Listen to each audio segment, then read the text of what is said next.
In this video, you'll see how to use a combo box within the ASPX Grid View.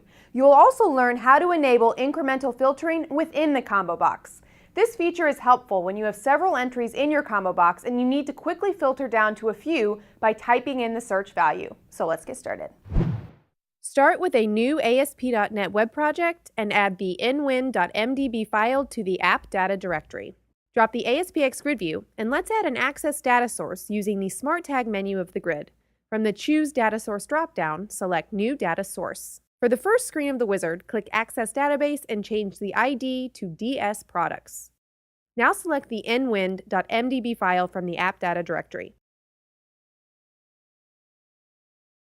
Let's use the Products table. Select the Product ID, Product Name, Category ID, and Units in Stock columns. Also, click the Advanced button and select the Generate Statements option so we can enable editing in the grid. Now let's test the query before clicking Finish. The grid will now generate the columns we've selected.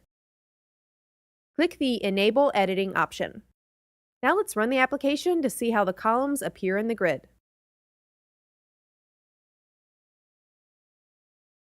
We can see that the category ID field is shown as a number rather than the category name, which we find more useful. And when we edit the row, we can see that the category ID field is open to enter any type of text. It would be more useful if we can limit the edit options to show only the available categories. So let's convert this field to a combo box. The first thing we'll need is another data source, so we can look up the category name using the category ID.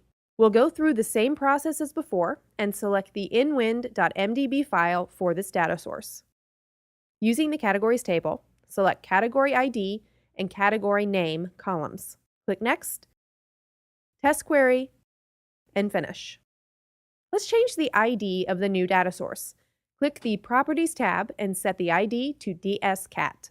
Now, let's convert the Category ID column to a combo box. Click on the Smart Tag of the grid and click on the Columns link. Select Category ID and click the Change To dropdown. Select Combo Box Column. Now let's bind this to our categories data source. From the Properties, click Properties Combo Box and scroll down to Data Source ID.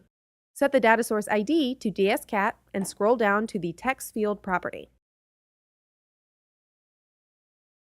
Set Text Field to Category Name and set the Value field to Category ID. Set the value type to int32 because Category ID holds integer values.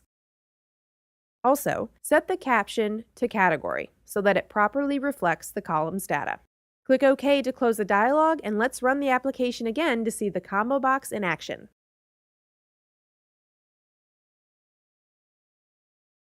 First thing we see that Category now displays the category name instead of the category ID. Click Edit, and we'll see that we now have a combo box that shows only the available categories. This will reduce any chances of the user selecting a category that doesn't exist. There's another feature of the combo box that you may find useful. Incremental filtering allows the user to type into a combo box a search value, and the combo box will find all matching values. This can be really useful for combo boxes that contain large amounts of choices. To enable incremental filtering, let's go back to the Columns editor from the Smart Tag.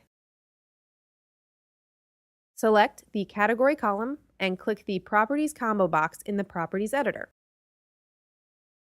Set the Enable Incremental Filtering to True. You may also want to change Dropdown Style property to Dropdown instead of Dropdown List, but we'll leave it for this demo. Let's run the application again.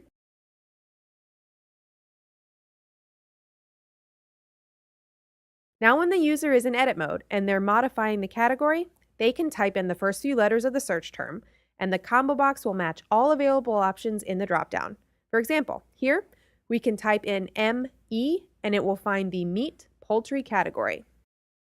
To learn more, check out the ASPX Grid View documentation by clicking on the link below. Thanks for watching, and thank you for choosing DevExpress.